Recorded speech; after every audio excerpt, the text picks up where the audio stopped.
Olá, tá começando o 55º episódio do Área de Trabalho da Gigahertz, patrocinado nessa semana pela Firmou Consultoria e pela ExpressVPN. Quem tá falando aqui é o Marcos Mendes e assim como toda semana, a Bia Kunze, Garota Sem Fio, também tá por aqui. Tudo bom? Tudo bem, Marcos? Olá, pessoal. Esse é o nosso primeiro episódio aí, depois da Prime Day. Acho que muita gente está com Kindles novos, pelo menos na minha timeline tava muita gente querendo comprar. Ou Kindle, ou Alexa, ou Fire TV, Fire Stick, mas acho que Kindle ainda é predominante nessas promoções e ofertas. Então, nosso prometido episódio aí sobre leitura tá no ar. E não poderia ter vindo numa semana melhor, né? A galera vai escutar e vai receber o Kindle amanhã, depois, já vai conseguir usar com um direcionamento bacana de como tirar o máximo proveito disso, a menos que a pessoa esteja distraída com o Threads. Você entrou no Threads, Bia? Ai, meu Deus, ainda não. Não tô com muita vontade, pra ser sincera, viu? Por que não? Como Vamos explorar tá isso. saindo aí? Bom, primeiro que você vai ter que vincular o Instagram, o meu próprio Instagram, eu não sei o que fazer com ele. Tá lá sem postar há 5 anos, eu não entro mais também. A rede perdeu o sentido pra mim.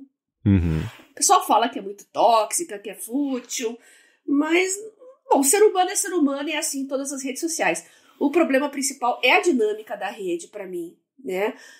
Cada vez mais na timeline aparecem pessoas e perfis que você não segue. Aí tem stories, tem reels, é muito dispersa, não tem foco.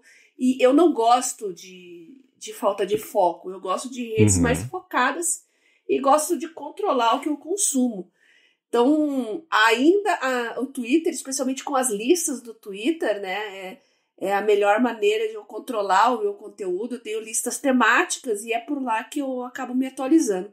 Instagram realmente ia ser um ralo de tempo no meu dia. Ele foi feito para ser um ralo na vida de todo mundo, né? Vamos combinar. Então, tá lá encostado. Talvez eu volte a postar quando eu voltar com o blog, criar mais conteúdo. Tô pensando ainda, mas não me decidi. É isso que eu ia te perguntar. Você fez alguns experimentos com vídeo há bastante tempo, né? Que era no YouTube, Puxa. um outro review, coisa assim, não foi? O problema do vídeo, precisa ter luz, precisa ter espaço, precisa ter tempo. São muitas variáveis e a minha rotina não é muito amigável para esse tipo de coisa. Então, podcast sempre foi mais amigável para mim. Eu gravo de qualquer lugar, levo meu equipamento, né? Tá super de boa, não preciso me preocupar com luz. Se eu tô no quarto, se eu tô no escritório, se eu tô na casa de alguém, se eu tô viajando, sabe? Sempre sai um episódio, vocês podem perceber. A gente dá um jeitinho. Agora, com vídeo, é bem mais complicado, né? Sim, tem isso. E eu ia te perguntar sobre a experiência mesmo, de ter feito e ter gravado, disponibilizado, o feedback das pessoas, mas essa parte da produção mesmo, ela exige muito mais do que o podcast, que podcast a gente, né, tá viajando, enche o armário de colcha e travesseiro, pronto, você fez um estúdio, né? Ninguém vê a situação deplorável enquanto a gente grava, né? Exatamente. Quantas vezes, o pessoal nem sabe, mas quantas vezes a gente já gravou em situações adversas, às vezes até sem internet em casa. Eu me viro com 4G aqui, a gente dá um jeito. Agora, com vídeo, realmente são muitas variáveis envolvidas. Exatamente. Eu não sei se eu já contei essa história aqui, mas quando a gente se mudou para São José dos Campos e tava a casa estava vazia, sem móveis, sem nada, eu tava gravando ainda, eu fazia o loop matinal na época ainda, eu coloquei uma mala de roupa deitada no chão, virei um balde de ponta cabeça e esse foi o meu banco para eu gravar com o Mac, microfone, tudo dentro de um armário cheio de colcha e coberta e roupa e casaco.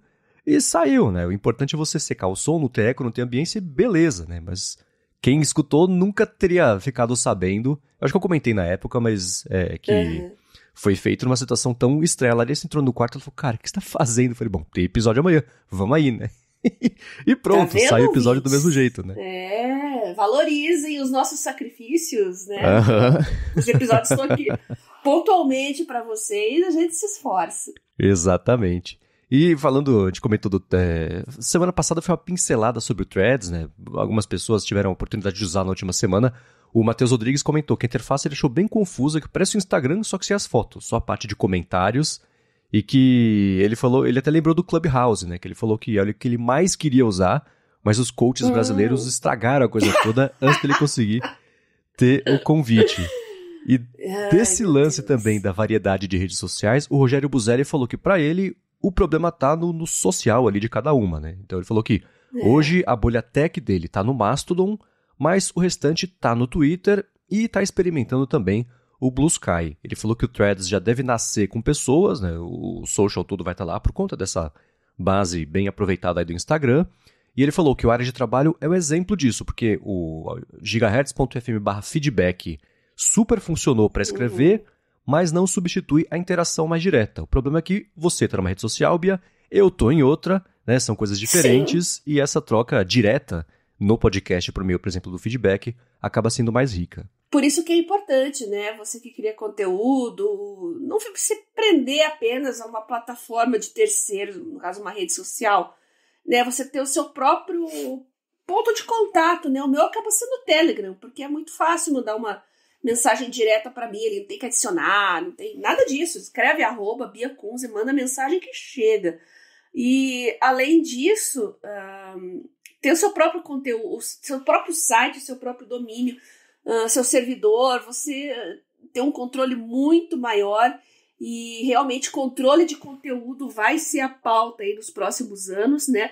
O quanto que as Big Techs vão interferir, controlar e até pautar os criadores de conteúdo, que é muito preocupante, na minha opinião, né? Pautar, a gente vê isso no YouTube, né? Tem certos assuntos que são proibidos, palavras que não pode falar. Eu acho isso péssimo, né? Então, vamos ver como é que vai ser nos próximos anos, com mudanças na legislação, adaptações, inclusive na Europa, né? Tem a lei europeia que vai entrar em vigor mês que vem, a gente vai falar disso. Vocês, ouvintes que moram na Europa também, e que começarem a perceber diferenças, fiquem espertos aí que a gente pode precisar acionar vocês pra gente conversar, tá bom? Sim. E é curioso, por exemplo, o próprio Threads não saiu na Europa por conta de uma legislação que vai entrar em vigor do ano que vem, que é a Digital Markets Act, eu acho, parte de um pacote grande de legislação. Isso. E o próprio Adam Mosseri, que é o CEO do Instagram, falou, ou a gente não lançava no mundo inteiro enquanto a gente deixava isso pronto para lançar na Europa, bonitinho, seguindo as legislações todas, etc. Ou lançava no mundo inteiro, exceto a Europa, que foi o que aconteceu, né? Mesmo assim, conseguiram uma base grande de usuários impulsionados pela base do Instagram, mas todo o mercado vai ser meio chacoalhado aí no próximo ano, acho que é em março, né, que vai entrar em vigor essa segunda etapa, essa leva nova aí de regulamentações. Então esse mercado pode estar, não sei se diferente, mas interessante de explorar aí daqui a um ano mais ou menos, pra gente falar sobre ele aqui. É verdade, vamos falar dele mais pra frente, então. Isso. Agora, antes de começar com os follow-ups, eu quero trazer um aplicativo bem bacana. A gente recebeu lá no gigahertz.fm/feedback uma mensagem do Michael Santos. Ele falou que ele e o irmão são legalmente cegos por conta de uma doença degenerativa da mácula e os dois são desenvolvedores. Eles lançaram recentemente o aplicativo Pay Voice, que é o seguinte, você aponta a câmera do telefone para a maquininha lá de cartão e a maquininha lê em voz alta o valor que está ali para evitar um erro, facilitar ali a vida, né? Ele falou que o aplicativo você consegue ajustar o tom da voz, a velocidade e o volume também.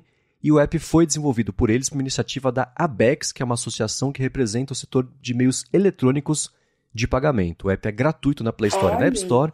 E os links estão, claro, aqui na descrição do episódio. Muito obrigado a você, Mikael, ou Michael, talvez. Depois diz pra gente qual que é a pronúncia certa, pra não errar de novo aqui em futuros episódios. Mas obrigado por ter compartilhado, mandado e por ter feito isso e se dado o trabalho de mandar aqui pra gente poder falar sobre o aplicativo. Bem bacana, né?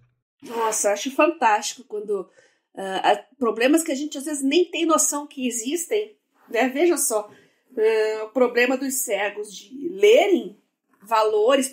Nossa, isso é um impeditivo total para fazer compras, porque você vai ter que confiar na pessoa que está ali fazendo a transação com você. Então, olha só que bacana. Mais um problema resolvido. Os nossos desenvolvedores são nota 10. Parabéns, Michael, e o seu irmão também, pela iniciativa. E a gente vai colocar o aplicativo para vocês conhecerem. E eu vou colocar lá no Twitter, tá bom? Bem legal. Agora, vamos lá, follow-up de verdade. E o Evernote, hein? Você viu nessa última semana? Eu tô preocupado por você, Bia. Pois.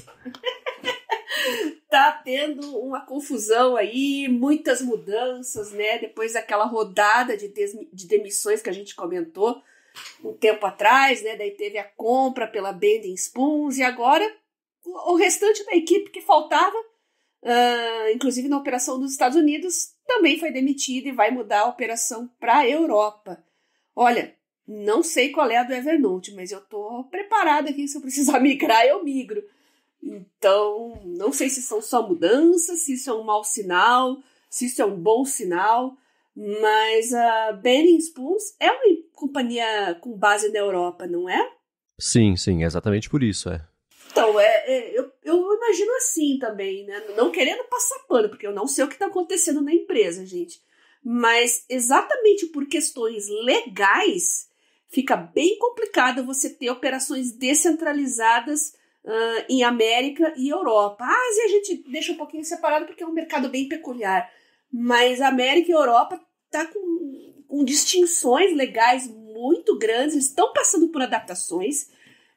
Tanto que depois da aprovação da lei na Europa, teve esse período, essa janela até agosto para entrar em vigor, justamente para as companhias se adequarem. Então, eu acredito que seja um movimento nesse sentido. Mas não sei, não garanto nada. Acho que dá para dar o benefício da dúvida, só que com o pé atrás, né? Você acabou de falar, por exemplo, sobre ter propriedade sobre o próprio conteúdo. Eu acho que se eu usasse o Evernote, eu ficaria um pouco mais ligado em backup e ferramentas de exportar as notas agora, porque se der algum tipo de problema, né, o tempo entre você precisar exportar as notas e conseguir fazer isso vai ser menor. Né? Sim, então, sim. Vale ficar de olho nisso. Já estou preparada aqui. Sim. Eu tô preocupado por você, porque você, historicamente, acho que é a pessoa que mais usou Evernote nos últimos, sei lá, na última década mais, né? Séculos. Então, eu não quis falar nada. Mas então acho que é uma coisa que vale a pena ficar de olho. Não vou falar que é desde o século passado, porque não é, realmente. É início dos anos 2000 ali. Meados dos anos 2000, na verdade. Não era mais em preto e branco, né? O Evernote. Não. Mas tinha Evernote para Windows Mobile. Não lembro se para Palm tinha. Eu acho que não. Eu comecei a usar em Windows Mobile. Depois teve para Symbian. A Symbian a gente fazia umas gambiarras, assim, porque não existia uma versão oficial. Mas, faz tempo, hein? Eu vou deixar aqui na descrição, claro, o link para essa matéria, mas foi isso. Eles demitiram praticamente todo mundo nos Estados Unidos e no Chile também, que eles pareciam que tinham uma operação significativa, e estão mudando lá para a Europa, que é onde é a base da Bending Spoons, e eles seguem nas declarações que eles têm dado a respeito da empresa, falando sobre o foco em IA, etc., que são coisas positivas, já apareceram coisas positivas lá desde que a Bending Spoons comprou. Teve o reajuste do preço também, que foi uma coisa significativa ruim, né, que aconteceu e que foi a gota d'água para muita gente aí, acaba deixando o Evernote, mas a gente traz as próximas notícias sobre isso e vai acompanhando, enfim, né. Vamos esperar pelo melhor, mas nos preparar para o pior. Acho que é a melhor coisa a se fazer nessa situação. Agora, uma coisa curiosíssima que aconteceu aqui é que a gente tem uma sequência grande de pré-follow-up, porque na semana passada falamos que neste episódio agora ele seria sobre o Kindle, e já recebemos follow-ups a respeito do assunto. Então a gente tem uma série de coisas para nossa pré-pauta aqui a respeito do Kindle. Mas antes de falar sobre isso, eu quero agradecer a Firmoo Consultoria, que está mais uma vez patrocinando o Área de Trabalho. A Firmoo oferece serviços de contabilidade consultiva e gestão financeira, e ela é especializada em startups, empreendedores, profissionais liberais e pequenas e médias empresas. Então, para você que está pensando em abrir a sua empresa ou desenrolar alguma pendência aí da vida PJ ou do seu CNPJ, a Firmoo resolve. Ela vai além de oferecer serviços de contabilidade do dia a dia e atua como uma mentora financeira para você e para sua empresa.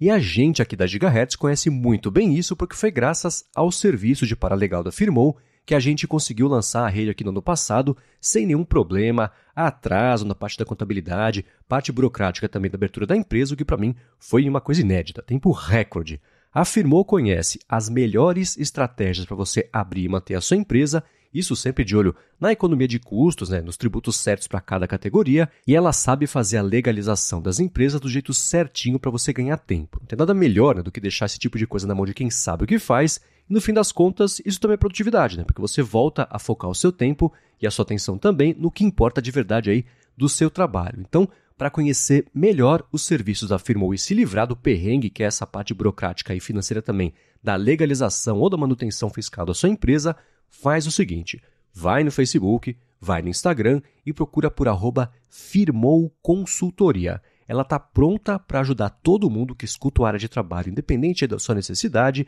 e a gente tem certeza que ela vai resolver tudo para você, assim como ela faz todo dia aqui para a gente na Gigahertz. Então, mais uma vez, @Firmoo Consultoria no Facebook ou no Instagram. Muito obrigado a Firmoo Consultoria pelo patrocínio de mais esse episódio do Área de Trabalho e por literalmente todo o apoio a Gigahertz. A gente incentiva que vocês façam todas as suas operações com muito mais produtividade e mudar para tudo online, para uma empresa online. Se você tem um negócio online, é praticamente o casamento perfeito entre a administração e a parte técnica do seu negócio. Então, muito obrigada ao pessoal da Firmoo por acreditar no nosso trabalho e literalmente ajudar o Área de Trabalho a estar no ar. Muito obrigado e vamos lá. A gente fez o pré-comentário sobre o Kindle da semana passada e o Cláudio Miranda, que falou que te conhece, Bia, desde os tempos lá de Meetups do Palm Pilot. Cláudio. Olha lá, hein? Que legal, legal. Ele comentou que é possível alternar no mesmo Kindle entre a conta americana e a brasileira. Ele falou que, inclusive, quando a gente alterna para a conta americana, aparece no menu superior do Kindle o ícone da rede social Goodreads, que também é da Amazon, da qual ele faz parte. Ele falou que é uma pena essa rede não aparecer quando está logado aqui na conta brasileira e também ainda não está traduzida para o português nem do Brasil e nem de Portugal. Ele falou que teve um momento de resistência dele para mudar para o Kindle, mas que isso passou e hoje é um usuário defensor da ideia da leitura de livros digitais. Muito bom. Eu já sabia que dava para alternar, só que como antigamente não podia e eu tinha comprado um monte de livros com a conta americana e depois comecei a comprar com a conta brasileira, eu deixei os dois Kindles aí ficar quietinho desse jeito. Agora, o ícone do Goodreads, eu fiquei curiosa, porque puxa, faz muito tempo que eu criei uma conta lá, mas eu realmente nunca usei.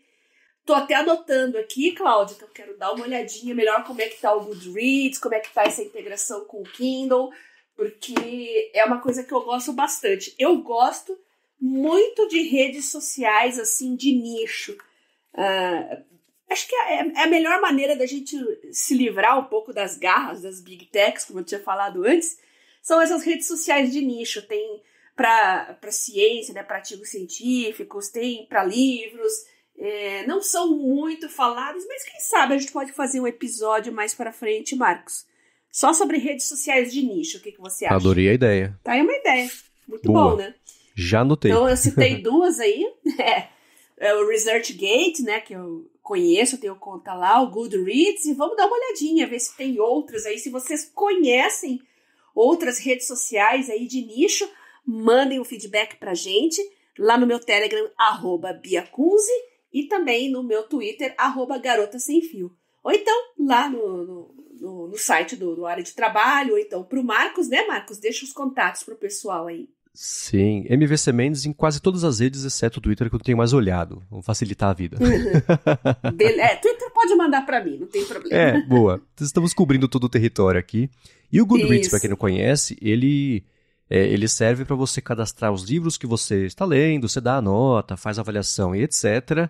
E aí você vai ter ali pessoas que você vai seguir, que também vão fazer recomendações, e a própria plataforma te leva a talvez descobrir livros que você não descobriria sobre a existência se não fosse por lá, né? Então tem muita dica que o pessoal que descobre por lá e fala, putz, essa autora aqui eu nunca tinha escutado falar, mas olha que livro incrível, eu vou começar a ler outras coisas dessa pessoa, etc.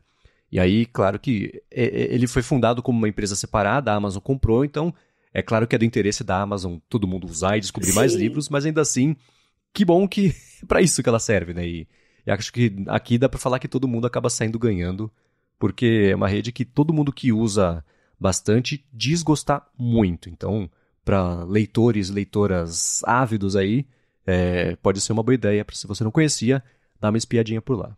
Valeu, Cláudio. Muito obrigada por acompanhar a gente aqui no podcast também, tá bom? Boa. E seguindo aqui com os pré-follow-ups, a gente recebeu alguns sobre o lance de EPUBs, né, o suporte a Kindle. O Fabiano Castelo falou que desde o ano passado o Kindle passou a usar como padrão o EPUB, parou de oferecer suporte a MOB. E o Gabriel Rosendo, que também mandou essa dica, né, falou que inclusive ele manda vários livros via web e tem alternativas também, né, como e-mail, app próprio, etc., por meio do amazon.com/send to Kindle. Tem link também aqui na descrição. Ele falou que não sabe em quais Kindles isso funciona, mas no dele, de quase 10 anos aí, funciona numa boa. Os meus funcionam... Essa função existe praticamente desde o começo. E acho que tirando as primeiras 2 ou 3 gerações, todas as demais já suportam esse Send to Kindle. Não lembro se o primeiro Kindle recebeu essa função como update ou se já vinha.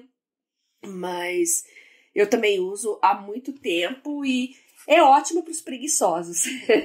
Realmente bem prática. Agora, quanto ao EPUB, eu realmente perdi o bonde. Eu não sabia disso.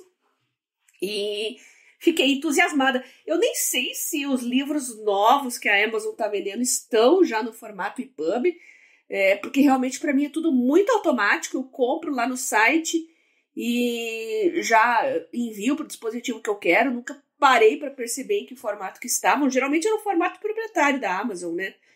Agora, não sei se eles estão usando ainda o formato proprietário, se é um EPUB bloqueado. Eu vou dar uma olhadinha melhor nisso. E obrigada, Fabiano, pela sua dica. Eu vou pegar alguns EPUBs aqui e jogar no meu Kindle para ver como é que tá o suporte, tá bom? Boa. Eu acho que a Amazon ainda é aquele AZW, que é o específico do Isso, Kindle, AZW. Né?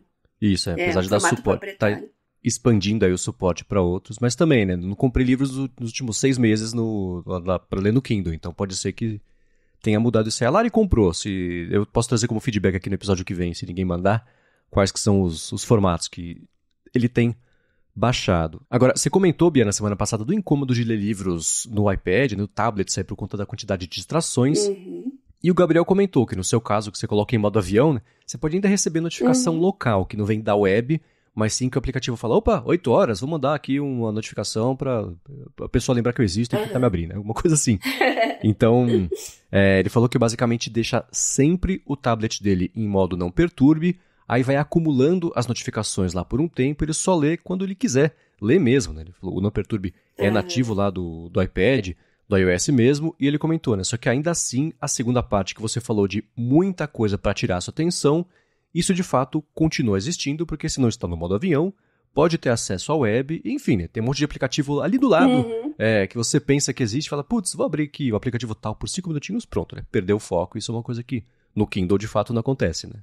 É verdade. Eu uso também o modo não perturbe, principalmente no celular.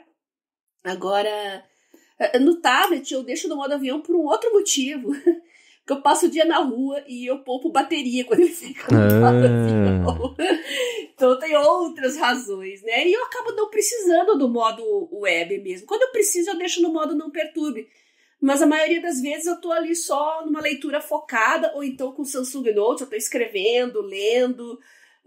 Nesses casos, né, nas aulas, né, principalmente, eu deixo no modo avião, porque a tela do tablet está o tempo todo acesa ali e vai uma bateria que você não tem ideia. Uma hora, 2 horas vai, mas não se esqueça que às vezes eu passo o dia fora, né? E é um saco ficar procurando tomada e tal. Fatalmente, mesmo tendo uma boa autonomia no meu tablet novo, se eu saio cedinho de casa, lá pelas 3, 4 da tarde, já pede água. Então, se eu usar mais no modo avião, eu não preciso me preocupar com tomada e etc. Tá bom? Sim, e é aquela situação, é tipo de direção defensiva, você usa pouco pra ter, se precisar, a bateria. Então, o uso defensivo de bateria do tablet é isso, né? Você não sabe, você vai sair, passar o dia inteiro fora, você não sabe a quantidade de vezes você vai ter que usar, qual que vai ser a necessidade, o período de uso, né? Então, poupa, porque se precisar, tem, né? O famoso quem guarda tem, que minha mãe sempre falou, né? Então, acho que funciona meio por aí, né? Exatamente. Quando eu preciso consultar alguma coisa, tem o celular ali, né? Agora, no tablet dá para deixar ele mais quieto ali, no modo avião, mas, como eu disse, eu me alterno às vezes entre o modo não perturbe também, tá bom? Muito bem. E seguindo com os pré-feedbacks do Kindle, o Fabiano também mandou pra gente um post recente lá do Órbita, do Manual do Usuário, que ele falou que descobriu por conta aqui do papo que a gente bateu com o Guedin, e esse post é sobre o Kindle, feito pelo Ismael Grillo, que ele falou que a gente é prisioneiro do Kindle aqui no Brasil, e o Ismael diz que o Kindle mudou a vida dele, a parte de leitura de livro, etc., só que ainda assim, se a gente for pensar em quantas opções existem no mercado americano e quanto tem aqui no Brasil é basicamente só o Kindle, né? Então ele falou que nenhuma das empresas que a gente até comentou por aqui já, Onyx Book, o Big Me também tem atuação no Brasil até onde ele sabe, e que ele falou, o Kindle continua servindo em 80%, 90% dos casos, mas é isso mesmo, não tem alternativa, né? Então que bom que é até 90% dos casos, porque se você precisasse de mais, não tem, né? Ele falou que até pretende trocar o modelo dele de quase 10 anos aí por um mais recente, com iluminação embutida, mas ele fica com a sensação de que a Amazon está passando a gente aqui para trás, porque tem tanta alternativa aí no mercado internacional da própria Amazon que não tem por aqui, e isso sem contar esses outros fabricantes, né, que disponibilizam mais opções ainda. Eu sou uma usuária espartana, sabe? Eu uso o mínimo mesmo do Kindle. Os meus não são retroiluminados também, são bem antigos. Eu tenho 3, como eu já falei para vocês. O Kindle primeirão, que eu vou mandar foto aqui para vocês, darem uma conferida no teclado físico. Esse foi comprado em 2009, foi no lançamento mesmo. Passou por alfândega, teve que pagar imposto, foi uma desgraça, mas eu tava tão empolgada na época com a possibilidade de ter um leitor de livros digitais da Amazon, né? E eu contei, acho que essa história para vocês, quem não sabe ainda vou contar de novo. Foi finalzinho de 2009 que foi feita essa compra, né? E no começo de 2010 eu tive o diagnóstico da minha doença. E eu fiquei muitos meses sem andar, fiquei presa na cama. Quando eu precisava me deslocar, era com cadeira de rodas. E o Kindle salvou minha vida, salvou a minha saúde mental, porque era uma situação tão difícil, né? Um dia você tá lá trabalhando, tá produtiva, fazendo as suas coisas, no outro você tá sem fazer nada, preso numa cadeira, os médicos falando, não, logo você volta, isso vai passar, tal, mas tá aí, né? É uma doença crônica, já tô aí há 15 anos com ela. 13 anos, na verdade, e na época que eu estava presa na cama, poder comprar os livros pela conexão própria do Kindle, era o Kindle 3G, lembrando que ele já vinha com conexão 3G que a Amazon te dava, né? Isso muita gente se surpreende quando eu conto, mas é isso mesmo. Ele tinha ali a conexão mobile dentro dele e funciona até, acho que até hoje, internacionalmente, e eu comprava os livros ali e podia ler sem sair da cama. Então, eu tenho uma gratidão muito grande pelo Kindle, porque aquele ano tenebroso da minha vida realmente ficou um pouco mais leve, podendo ocupar a cabeça e, enfim, distraindo a mente um pouco. Então, esse aí é o meu Kindle de primeira geração. Eu tô tentando descobrir que geração são os meus outros 2, mas o outro eu comprei em 2011, se eu não me engano, e o outro mais ou menos 2013, né, que é o último, que é o brasileiro, foi comprado no Brasil. Eu vou ver direitinho que geração que é, mas não sei nem onde está essa informação, vou ter que procurar, porque no dispositivo físico mesmo não tem. Esse que eu comprei em 2011, que é o que tem a conta americana, ele é aquele touch ainda, né, é o Kindle Touch. O primeiro Kindle Touch que teve, achei muito legal. Hoje eu já não acho tão legal, acho meio lerdo esse negócio de touch aí. Prefiro o botãozinho mesmo. As coisas mudam, né? E o outro acho que foi o primeiro ou o segundo a ser vendido oficialmente no Brasil. Então, faz muito tempo e estão aí me servindo super bem. Esse de 2011, eu cacei as datas de lançamento aqui dos Kindles. O Kindle 4 foi lançado em setembro de 2011, então se você comprou antes disso, ele bem provavelmente é o Kindle de terceira geração. E aí 2013 é basicamente a mesma coisa, mas pode ser, não é o Paperwhite, né? Então você deve ser o Kindle 5 que você tem. Então você tem o 3 ou o 4 e provavelmente o 4 ou o 5. Não ajudei muito, mas acho que é o 4 direcionar. Que eu tô olhando aqui foi 2012 que eu comprei. Abril de 2012. Tá. Então, e era o mais recente, né? O Kindle Touch, então é a 4ª geração. Boa. E o brasileiro deve ser o de quinta mesmo. Vou dar uma olhada e descobrir isso aí. E você não tem nenhum retroiluminado porque... Não foi uma escolha, Não. né? Porque não tinha ainda retroiluminado quando você comprou, Não né? tinha. Não tinha. Talvez tinha um brasileiro, quando eu comprei, mas eu queria o mais simples porque eu já tinha um Kindle, né? Uhum. E eu tinha, que inclusive estragou, tem que comprar outro. Eu tinha aquela lâmpadazinha que prende no livro para você iluminar. E eu não quis comprar o retroiluminado porque eu falei, eu tenho e eu continuo lendo muito livro físico, né? Então eu levo aquela lâmpadazinha para ler os livros físicos, assim, então acabou servindo para o Kindle também. Mas claro que se eu trocar, pegar um novo, eu devo pegar um retroiluminado, sim, com certeza. E eu ainda leio muito livro físico, viu? Uhum. Então, acho que a gente até pode já entrar, então, no seu uso do Kindle ou dos Kindles. Tinha mais uma pergunta, eu vou deixar ali pro final, na parte do Área de Trabalho Responde. Ok. Então, acho que a primeira pergunta pode ser justamente essa. Qual porcentagem de livros, mais ou menos, você deixa para ler em livros físicos, qual em livros digitais e por que você opta por um ou por outro, dependendo do livro? Eu ainda ganho muito livro de presente, então eu leio bastante livro físico ainda.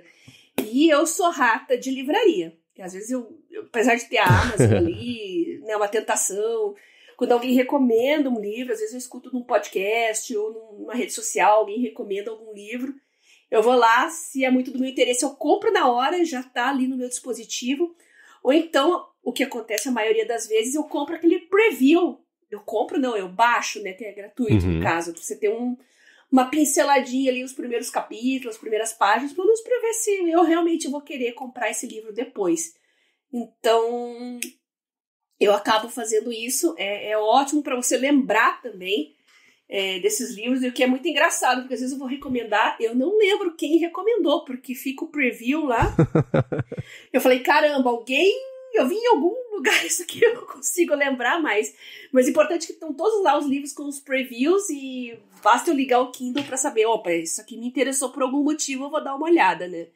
E aí eu compro, ou então não compro. Isso é a primeira dica que eu dou, né? Baixar todos os previews do que interessa para vocês conhecerem e efetuar a compra posteriormente. Não fazer a compra direto, porque às vezes não é o que você estava imaginando, né? Então, já que tem essa possibilidade, a gente usa essa possibilidade, né? Sim, E às vezes você pode também, quando você faz o download ou a compra, você pode escolher para qual dispositivo mandar. E eu às vezes mando para a versão Kindle que tá no celular, porque tá mais prático ali, tá na minha mão. Às vezes eu tô comprando pela própria Amazon, ali no celular, e tô navegando. Isso é muito comum, né? Você tá numa rede social ali, opa, deixa eu dar uma olhada nisso aqui, você já baixa, você já consegue ler. Então, eu tenho também, as duas contas, por sinal, aqui no celular. E às vezes em ônibus, metrô, quando o Kindle mesmo não está comigo, é bom você ter pelo menos o celular ali com você para você ler, né? E eu já tinha comentado aqui, quando eu pego o ônibus, eu ainda pego linha que tem muito estudante, então por incrível que pareça, que em Curitiba tem muita gente com Kindle nos ônibus nessas linhas. Mas um tempo atrás eu evitava, porque, um amigo do alheio, né? Às vezes pensa que é tablet, pensa que é alguma coisa cara. E eu detesto chamar atenção por isso, né? Então eu acabo usando o celular, porque todo mundo tá com o nariz no celular ali, né? Então eu acabava lendo no celular. Vira paisagem. Mesmo. Exatamente. E o meu Kindle tinha até uma capinha que eu tô procurando e não acho mais em lugar nenhum, só que ela descascou. É uma capinha que imita uma capa de livro antigo. Assim, que legal. Maravilhosa. Eu vou mandar foto pra vocês, aí vocês vão ver que ela tá num estado lastimável, porque ela descascou e tal. Ué, dá mais caráter ainda pro negócio de livro antigo, ué? Essa eu comprei junto com o Kindle americano, lá em 2012. Foi comprado junto porque eu vi, eu achei demais e disfarça, né? Falei, eu posso ler por aí, andar com ele, o pessoal pensa que eu tô lendo um livro velho, né? Ninguém vai se interessar. E eu não acho. Procuro, viro a internet, acho alguns de tecido, quando algumas que imitam livro, assim, não tem uma proteção boa. Agora, igual a essa, realmente não tem. De marca que faz coisa parecida com isso, eu conheço a 12 South, que faz para iPad e para Kindle, né? E é o BookBook, chama. Faz umas coisas lindas, adoro também. E tem a Pad and Quill, eles fazem para iPad, mas, bom, deve caber o Kindle lá dentro, mas não é sob medida, como é o caso da 12 South. Vou deixar os dois na descrição aqui, porque esse tipo de capinha é muito legal. Por muito tempo eu usei pro iPad essa BookBook, é bem feitinho, tem a lomba bonitinha do livro, né? Parece couro, é bem bacana, bem bacana. É bem legal. Tinha até pra iPhone, assim, imitando um livrinho, era muito bonitinha. Né? Não sei se ainda tem esse modelo pra iPhone, eu achava muito fofo. Parecia um pocketbook mesmo, né? Tem pra Mac, mas tudo vira livro. Aceito sugestões, gente. Se vocês acharem uma capa igual a essa que eu tô mostrando pra vocês aí, olha, me avisem que eu compro na hora. Mas, então, às vezes é comum eu sair pra rua também só com uma bolsinha pequena tiracolo ali, que só levo documento, chave, só levo isso e o smartphone e o fone. Então eu boto fone de ouvido, pego o celular, eu quero continuar a ler aquele livro que eu tava lendo. Então se você não tem o Kindle, você tem o celular ali, você pode ler super de boa, né? Pode ler de qualquer lugar. Isso é interessante se você quer colocar mais leitura na sua vida e não sabe como. Coloca nos seus momentos de deslocamento, né? Momentos de espera, intervalos, ao invés de separar o momento do dia para você ler, o que eu acho importante, mas nesses intervalos, ao invés de cair na tentação de se jogar no scroll eterno do Instagram, por exemplo, aquele scroll sem fim, né? Você acaba dedicando esse tempo a uma coisa mais substanciosa, né? Que é a leitura de um livro. Então, isso funciona super bem e a gente tem aquela tentação de, mas eu quero ver aquelas notícias. Tem uma síndrome, né? A síndrome, que eu esqueci o nome, de você perdendo alguma coisa que está acontecendo. Tem um nome engraçado. FOMO, Fear of Missing Out. FOMO, isso, exatamente. Se você sofre dessa patologia e quer combatê-la, a melhor coisa é você ter o Kindle no seu celular. Desinstale as redes sociais, né, da maneira mais radical, se o negócio é brabo mesmo, se você está procrastinando muito, a tua vida está complicada, seja radical, desinstale as redes sociais e instala o Kindle. Aí quando você tiver aquela coceirinha de dar um scroll, você vai dar o scroll nas páginas de um livro e não nas redes sociais.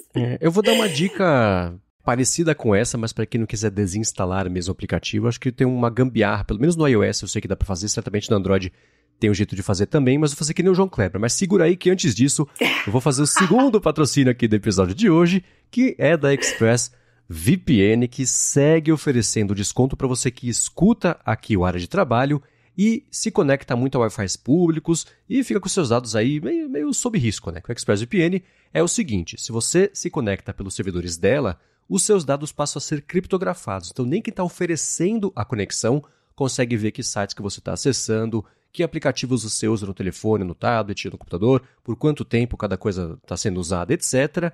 E isso é especialmente bom em Wi-Fi públicos, porque quando você se conecta ao Wi-Fi público de um hotel, de um shopping, de um aeroporto, enfim, né, o que acontece é que ele é de graça porque geralmente os seus dados são o preço da conexão. Esses dados são captados, o Instituto de Pesquisa compra isso, por exemplo, para fazer medição de o uso do Instagram aumentou, caiu, etc. Com os seus dados isso não vai acontecer porque eles vão passar a trafegar aí pelos canos impenetráveis da ExpressVPN. Isso, uma coisa importante, sem perder velocidade na conexão, porque eles investem muito em estrutura. Então, por exemplo, você está viajando e quer ver uma coisa que só tem disponível no YouTube aqui no Brasil. Está no Wi-Fi do hotel. Você vai lá, se conecta, fala, ExpressVPN, faz meu tráfego passar pelo Brasil, roteia pelo Brasil meu tráfego. O YouTube vai achar que você está vindo do Brasil e vai liberar o vídeo. E mais importante, você vai conseguir ver o vídeo com qualidade, porque a velocidade de conexão não vai sofrer. Isso de streaming é bacana porque, por exemplo, eu aqui em casa gosto de ver The West Wing, que não tem no HBO Max aqui no Brasil. Dava para ver pelos Estados Unidos, mas nos Estados Unidos o HBO Max virou Max. O que eu faço agora? Me conecto pela Croácia, uso o HBO Max da Croácia e passei a voltar a ver The West Wing numa boa, né? Então, dá para ir fazendo esses malabarismos aí, porque cada país tem um catálogo diferente de streamings, de conteúdos, e você destrava isso tudo ao redor do mundo, nos coisa de 100 países que a ExpressVPN tem servidores e oferece a conexão. Agora, a parte mais bacana é a seguinte, se você acessar expressvpn.com/ADT, Trabalho, tem link aqui na descrição do episódio. Você vai primeiro aproveitar 30 dias de graça para ver como é que é instalar e usar ExpressVPN no seu telefone, no seu tablet, no computador, na TV até também, dependendo do modelo. E aí, quando você resolver assinar o plano anual, se for por meio do link expressvpn.com/adtrabalho, você vai ter mais 3 meses de graça só porque você veio por meio do link que eles fizeram para você que escuta aqui o podcast. Então, uma última vez, expressvpn.com/adtrabalho e passa a navegar de um jeito seguro, rápido e muito mais amplo aí na web, sem ninguém bisbilhotando o que você faz. Muito obrigado, ExpressVPN, pelo patrocínio de mais esse episódio do Área de Trabalho e pelo apoio a toda Gigahertz. A gente sempre fala aqui que VPN é indispensável nos dias de hoje. E não é só para usar rede de hotéis, redes de aeroportos, mas você pode colocar no seu roteador, na sua TV, porque tá todo mundo bisbilhotando você o tempo todo. E por mais que você seja safo, né, tenha uma navegação segura e mais cuidada, às vezes a sua família não tem isso. Então, você pode colocar aí para esposa, marido, filhos, né, filhos adolescentes, é uma coisa complicada. Então, você acaba tendo uma ferramenta para proteger toda a sua família. Aproveite essa oportunidade que a ExpressVPN está dando para os ouvintes do Área de Trabalho e experimente lá os 30 dias. Vocês vão gostar bastante, ok? É isso aí. E vamos lá. A dica que eu ia dar é o seguinte. No iOS existem os atalhos que você pode cadastrar pequenas automações. Por exemplo, sempre que eu abrir o aplicativo de câmera, sai do aplicativo de câmera e abre, na verdade, esse outro app de câmera aqui, que é mais potente, abre o Halide, por exemplo, etc. Então, para quem quiser começar a pegar o hábito de não perder, vai no Screen Time e vê que você passou, sei lá, X tempo na rede social, não sei o quê, passou X tempo jogando joguinho não sei o que lá. Se você quiser reduzir um pouco essa quantidade de tempo que você faz isso, cadastra um atalho. iOS, sempre que eu abrir o joguinho, me direciona para o Kindle, para o aplicativo do Kindle, por exemplo, né? Então você vai ver como, até por, sei lá, reflexo, memória muscular, a gente acaba destravando o telefone e abre ali a rede social que a gente costuma usar mais. Então, esse pode ser um jeito de você ir desmamando da rede e até prestando atenção na quantidade de vezes que você abre e que, putz, é 1 minuto, você está esperando o elevador, precisa mesmo ali abrir a rede social. Então, claro que cada um faz o seu uso, não é esse o ponto, né? Mas para quem estiver pensando em fazer esse direcionamento, pode ser uma boa. E o que eu queria te perguntar, Bia, é o seguinte, né? Para quem comprou o Kindle nessa semana e está pensando em começar a usar, não sabe exatamente como inserir isso aí no dia a dia, que dica que você daria para que passe a ser uma coisa mais natural usar e ler o Kindle, e não que seja a sensação que a pessoa está se forçando a fazer isso só porque comprou e agora tem que usar? Separar um tempo para isso, né? Colocar metas de leitura. Começa com meia horinha por dia só, né? Não invente moda logo no começo, já que você ainda está pegando o hábito, e incorpore esse tempo por dia, ou no começo do dia, ou no final do dia, como ficar mais fácil para você, e determine uma recompensa, caso você cumpra essa meta, né? Coloca uma meta semanal. Sei que tem dias que vai dar tudo errado na sua vida, você não vai conseguir ler nada, então coloque a meta semanal, tá? 30 minutos por dia, quanto que dá isso por semana, né? Coloca 2 horas por semana, então, pra gente não ser muito radical. E quando você cumprir isso, se premie com alguma outra coisa, alguma recompensa. Eu sou um ratinho de laboratório, eu funciono muito bem com o sistema de recompensa. E eu sou bem radical. Se eu não cumpro, eu não me dou a recompensa. Eu fico triste comigo mesma, fico braba, eu brigo comigo mesma, mas eu sou radical. Porque realmente é recompensador, né? Quando você consegue aquela recompensa, você fica motivado a fazer mais. Eu sou um ratinho, todo mundo é um ratinho, na verdade. O cérebro da gente funciona assim. Então, coloque metas realistas, né? Meia horinha por dia, 2 horinhas por semana, e procure cumprir. E não se preocupe assim com o tipo de leitura também, né? Tem gente que fala, não, agora eu vou ler Camões. Não, peraí. Comece com coisas fáceis, nem que seja livro de autoajuda, não tem problema. A gente não pode ter preconceito com leitura, tá? Eu sei que para quem tá começando, para quem tá pegando o hábito e quer fazer daquilo uma coisa prazerosa, não tem problema, pegue coisas que você realmente goste de ler, né? romance açucarado, livro de autoajuda, não tem problema. O importante é ler. Né? Eu lembro na minha adolescência que eu amo ler, mas se dependesse da escola, eu seria uma dessas que odiaria livros. Porque eu tinha acesso à biblioteca, eu lia a coleção Vagalume, eu lia Monteiro Lobato, que eu ganhei dos meus avós quando eu fiz 10 anos, em 1985. Olha que presente inesquecível. Eu ganhei a coleção completa do Monteiro Lobato quando eu fiz 10 anos. Ah, que legal. E devorei. Né? Achei maravilhoso. Livros da coleção Vagalume, eu tive alguns, mas tinha à vontade na biblioteca da minha escola, e era aquele negócio, pegava toda semana um. Era aquela leiturinha rápida, divertida.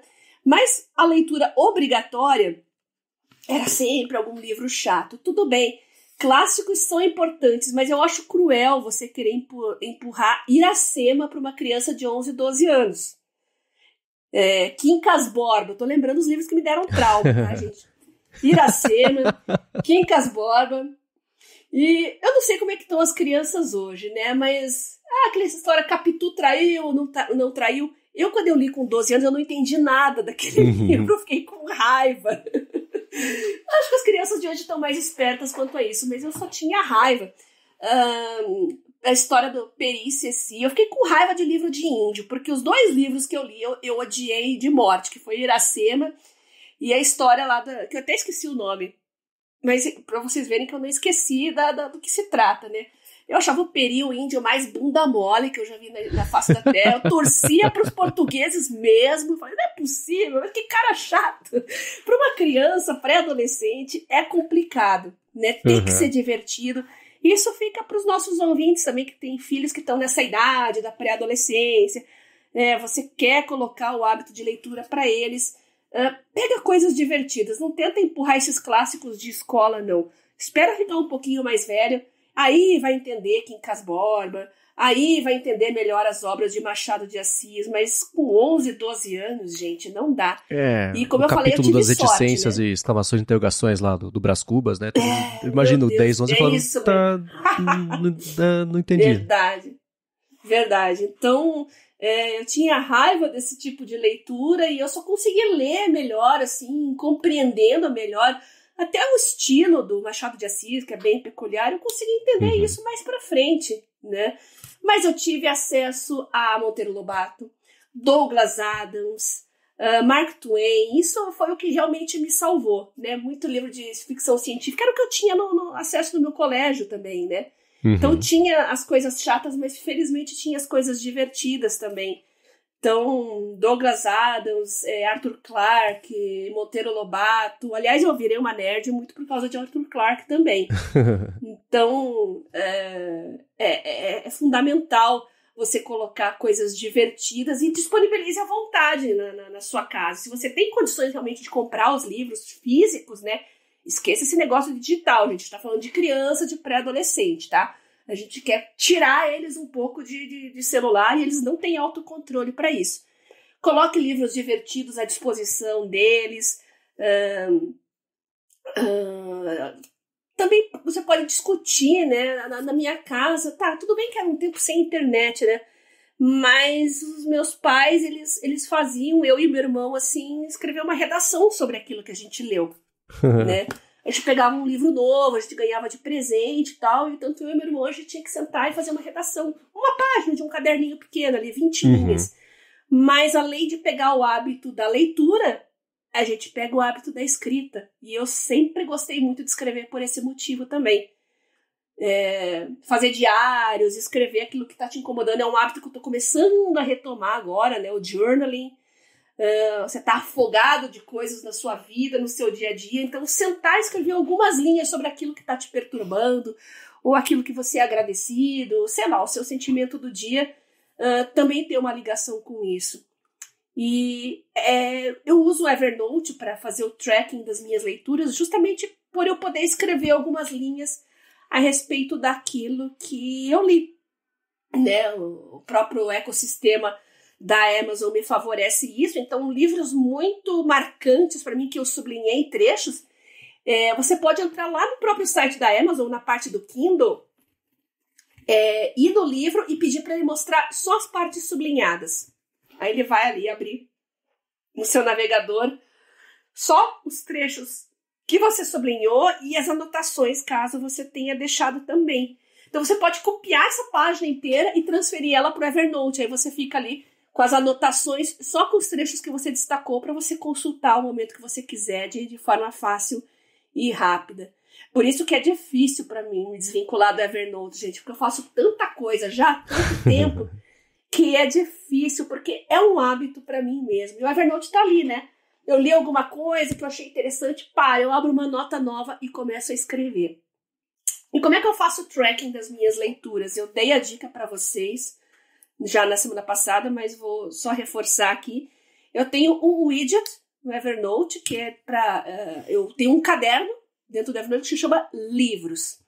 E lá eu abro uma nota para cada livro que eu vou ler, ou que eu baixei, ou que, sei lá, que eu tenho intenção de ler. E tenho as tags.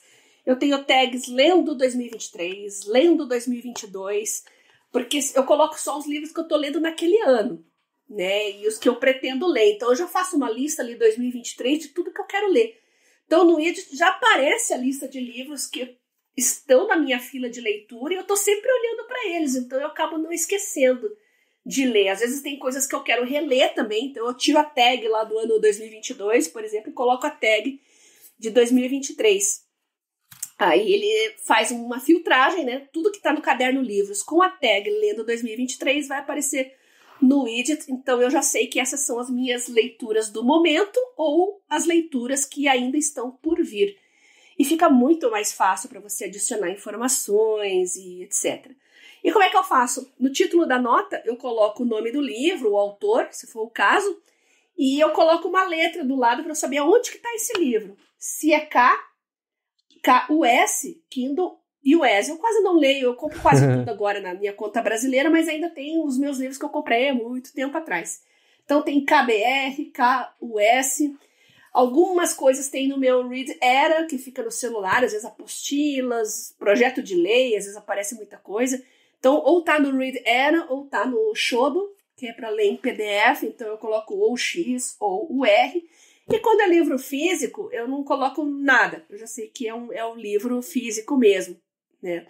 Então fica tudo fácil ali. Eu quero achar onde que eu salvei esse livro mesmo. Esse tá no Kindle. Esse livro é físico. Porque eu sou muito desligada, gente. Eu já tive a capacidade de comprar no Kindle livro físico que eu já tinha e vice-versa. Sério, gente, eu já fiz isso. Ou então ir numa livraria, numa papelaria, que livro bacana, eu sabia que esse livro eu queria comprar ele, mas eu não comprei, mas eu tinha comprado e estava no Kindle, sei lá. Então fica mais fácil para eu não cometer esses erros também, porque eu nunca leio um livro só de cada vez e eu nunca dou conta de ler tudo aquilo que eu tenho, que eu baixo, que eu compro. Então fazer uma lista e deixar ali na sua cara, num widget no celular, faz com que você não se disperse e acaba lendo aquilo que você realmente tem a intenção de ler. Você tem algum truque aí, Marcos, para manter aí as suas leituras em dia? Como é que você faz? Lembrando que essa técnica minha funciona em todos os ecossistemas, né? iOS, Android, dá para fazer em qualquer dispositivo. Eu faço um acompanhamento bem menos próximo do que eu leio do que você, né? Não tenho os códigos de onde está vindo cada leitura em Evernote, nada assim. O que eu sei que aconteceu foi o seguinte. Assim que eu comprei o Kindle, eu nunca li tantos livros em tempo recorde como foi quando eu comprei o Kindle. Então, na hora que eu ia deitar, por exemplo, especialmente quando eu era solteiro, né? Que eu ia pra cama, ficava o quê? No telefone, rede social, etc. Quando eu comprei o Kindle, eu nem levava o telefone pro quarto, eu deixava na sala, dormia com o telefone na sala, e lá no quarto era o Kindle. Então ficou fácil e rápido adquirir o hábito da leitura e aos pouquinhos isso virar uma coisa normal, natural. E aos poucos eu fui perdendo esse hábito, eu acho que passou o efeito novidade, né? Então eu fui caindo na tentação de voltar com o telefone pro quarto na hora de dormir, e aí o Kindle foi ficando meio de lado. Acho que essa deve ser a história meio padrão de todo mundo quando compra o Kindle, baixa um monte de coisa pra ler e vai reduzindo essa frequência. Eu acho que o que dá para fazer, você comentou, por exemplo, de algumas técnicas para incentivar ou reforçar o hábito de ler. Tem, por exemplo, aquele aplicativo Strix, né, que é o aplicativo que você vai Quero fazer não sei o que lá todos os dias. Aí você faz isso, vai no aplicativo e marca ali os streaks. Como somos todos ratinhos de laboratório, a autorrecompensa de você garantir que está fazendo todos os dias pode ser uma das coisas que mantenha você ter um hábito. E eu acho que uma coisa importante é assim, né, também, não pegar lá no Kindle e já baixar e comprar, que seja 60 livros de uma vez. Porque aí fica aquela coisa assim, é que nem Netflix, tem tanta coisa pra ver que você não vê nada. Você vai olhar o menu do Kindle, vai ver aquele bando de possibilidade, vai se imaginar lendo todas elas e não lê nada, e já se passou 15 minutos, aí tá na hora de dormir, né? Então, eu acho que assim, pensa em um livro que você sempre quis ler e vai nesse. Ou baixa 2, um que seja de ficção e uma biografia de alguém que você queira ver. Porque ao ter isso próximo e já pronto lá, carregado pra você, é muito mais fácil de você só abrir e começar a ler. Porque senão é aquela coisa assim, preciso comprar, tem que baixar, vai demorar pra baixar. Não vai, são 2 minutos, vai demorar. Então a gente começa a criar empecilhos e justificar porque que, puxa, só hoje eu não vou ler o Kindle, vou lá ver os stories. Então acho que essas coisinhas pra ir se ajudando a criar esse hábito são um bom jeito de começar e ter uma lista uma wishlist ali de livros para que você pode baixar e comprar, separado do que você já tem mesmo, né? Porque, de novo, quanto mais livro você tiver lá que não está lido, começa a virar, nossa, tem tanta coisa para ler, não vou ler nada hoje. E passa, né? Então acho que você ter poucos livros engatilhados para ler ajuda, ao invés de atrapalhar, a adquirir esse hábito. E criar esse hábito de sempre estar com ele por perto, sempre estar com ele na mão. Você falou do ônibus, por exemplo, né, que tem que prestar atenção para não parecer que você está usando alguma coisa muito cara e muito diferente, quando na verdade é só um Kindle e acabar que alguém leve, mas ainda assim vai tirar o telefone do bolso para ver alguma coisa, tira o Kindle ao invés disso. Ele é pequenininho, dá para levar para lá e para cá, é ok. Então, encontrar ou dar a oportunidade dele fazer parte do dia a dia. E é uma coisa que é meio forçada no começo, pode parecer artificial, mas é assim que a gente cria um hábito, né? Então, acho que essas dicas podem funcionar. E você comenta, não tenha preconceitos de livros, né? Pode ser livro de qualquer coisa. Eu achei um pra você aqui, Bia, que é o Instagram para Coaches, o guia básico para resultados efetivos. Eu vou te dar de presente pra você começar a ler. Meu Deus do céu!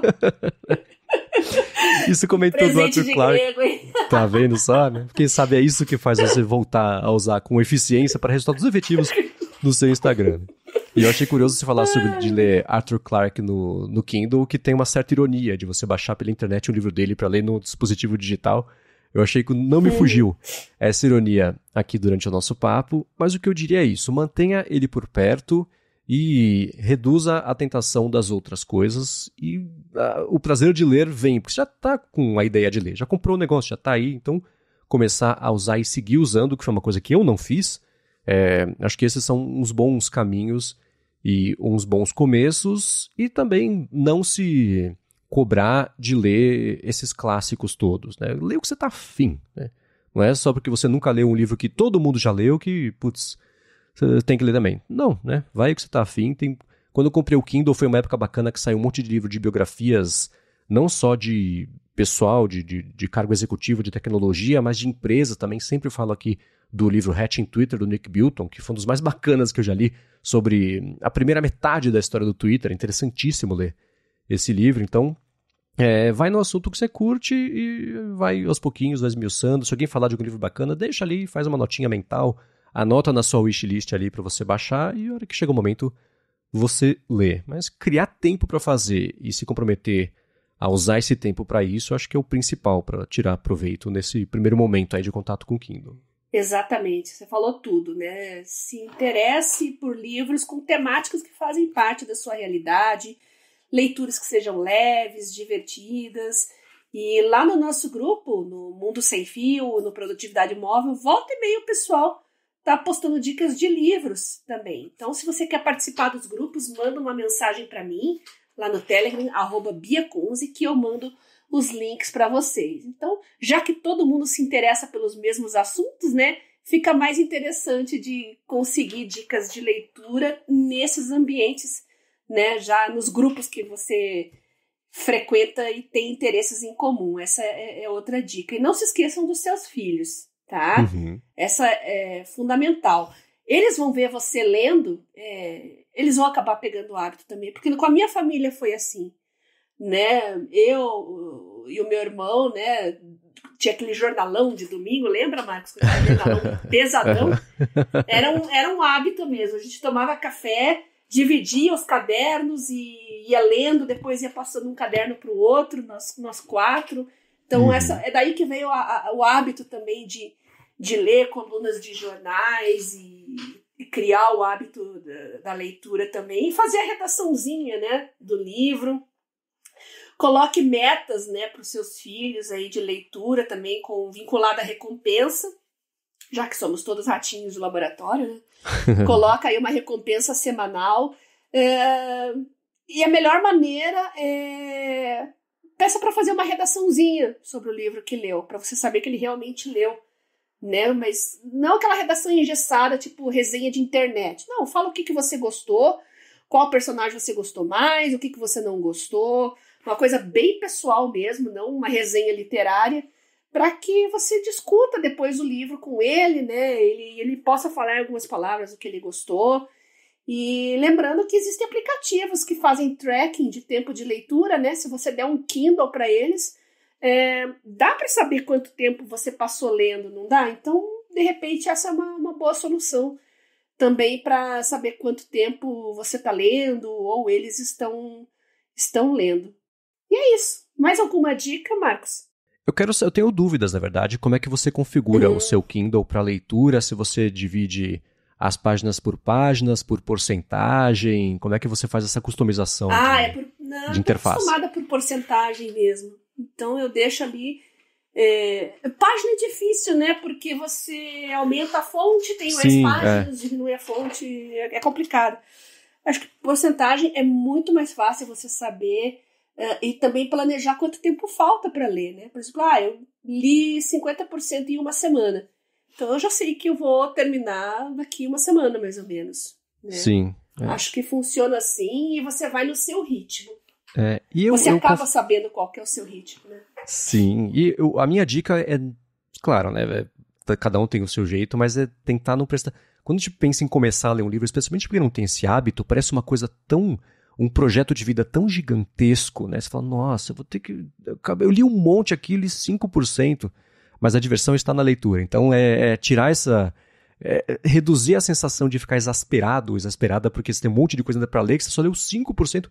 Tira isso, esquece e vai lendo que a coisa flui. Não tem problema. Coloca ali meia hora por dia, esquece a porcentagem do livro. Não importa quanto tempo você leve para ler. Eu lembro que muitos anos atrás tinha um projeto que lá nos primórdios do mobile, gente, que ele mandava por e-mail, escolhia um livro para ler e todo dia mandava por e-mail um trechinho que levava uns 2 ou 3 minutos para você ler e chegava, você lia no celular. Então, todo dia eram drops de uma leitura, né? E com o tempo, com aqueles 2, 3 minutinhos todo dia, no final do mês você tinha lido um livro. Não lembro o nome, gente. Se alguém lembrar, por favor, me fale, mas era muito legal isso. Aí você lia, era texto puro, né? Chegava para você, então você conseguia ler nos celulares paleozoicos, né? Monocromáticos, não tinha problema, e você ficava ali focado naquele trecho do livro. Era o quê? 2, 3, para ler em 2, 3 minutos não deve ser mais que 2 ou 3 páginas de um livro.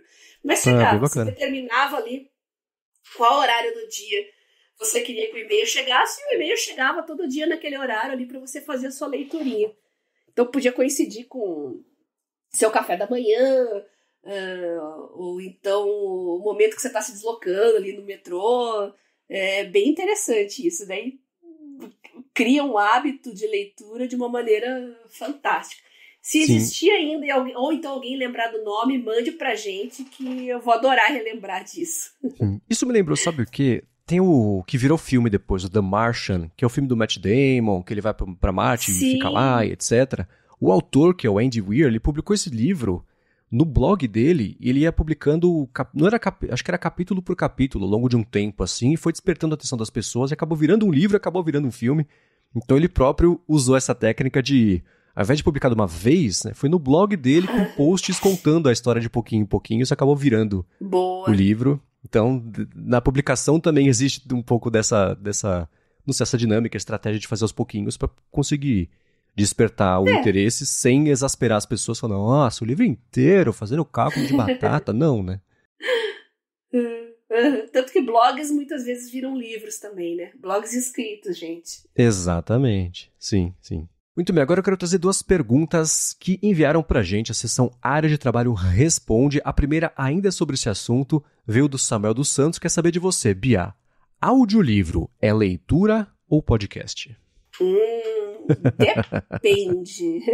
Depende. A leitura, você tem que estar com todos os seus sentidos, visão, audição, tato, focado ali na leitura. Eu entendo isso como leitura. Pode ser feito com audiolivro? Isso pode, se você for, sei lá, você senta ali, deita, fecha os olhos, não faz outra coisa e fica imerso no que você está ouvindo, dá para considerar leitura, sim. Agora, colocar audiolivro para ouvir no carro, enquanto você está na academia, sei lá. Não sei se é uma leitura tão substanciosa, vamos dizer assim, já usei essa palavra hoje, vou repetir. Uma leitura mais densa, uma leitura mais focada. Eu tenho minhas dúvidas.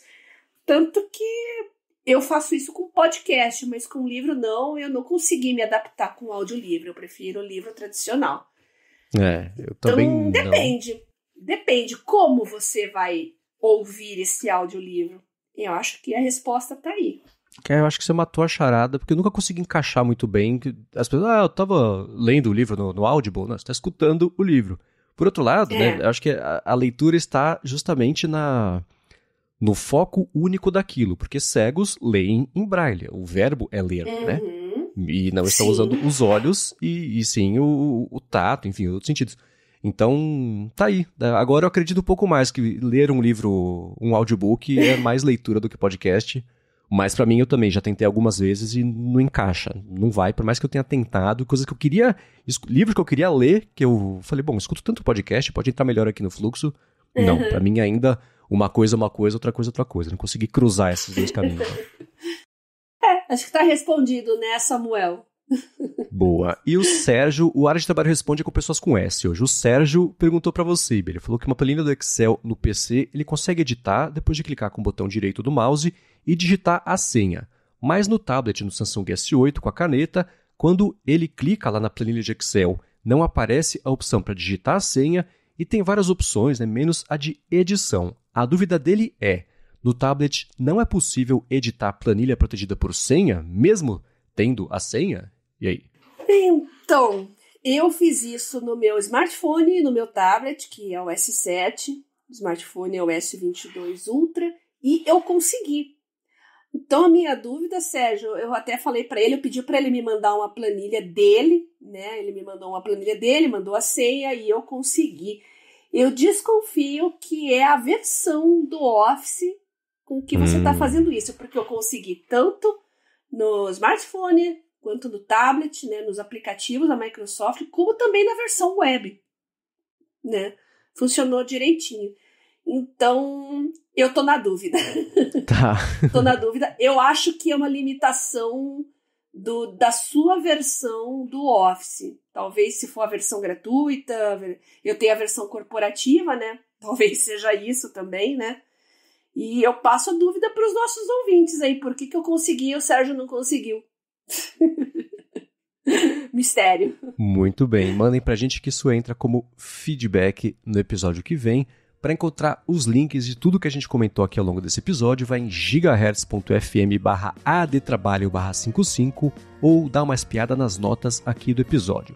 Quero agradecer a Firmou Consultoria e ExpressVPN pelo patrocínio do podcast, a vocês que avaliam, que recomendam aqui para a galera poder descobrir também o Área de Trabalho, e a você, Bia, por nos ajudar a ter a vida mais produtiva nessa semana com Kindles de todos os tipos, com luz, sem luz, livros comprados, livros inseridos, EPUBs, etc. Eu que agradeço você, Marcos, pelo convite para ser co-host do Área de Trabalho, nossos patrocinadores que viabilizam esse projeto e os nossos ouvintes que estão sempre mandando coisas muito legais pra gente. E eu tenho certeza que também vão mandar dicas de leitura, de Kindle, de controle, de de leituras e fichamentos, né? Vocês já sabem que podem entrar em contato comigo no meu Telegram, @BiaCunze, ou então no meu Twitter, @GarotaSemFio. Lá vocês podem mandar suas dúvidas, sugestões, comentários, eu vou responder todo mundo. Muito bem, eu tô lá no Mastodon e no Instagram e agora um pouquinho no Threads também como MVC Mendes. Eu apresento um monte de podcast aqui na Gigahertz, também o Bolha Dev, completou um ano nessa semana no ar, o Bolha Dev para Alura, um diário de notícias de tecnologia e também o Hipsters Fora de Controle, e escreva a partir de agora todo sábado lá no Mac Magazine Coluna Opinativa. Muito obrigado mais uma vez pela audiência de vocês e a gente volta na quarta que vem. Beijoca sem fio a todos e até semana que vem.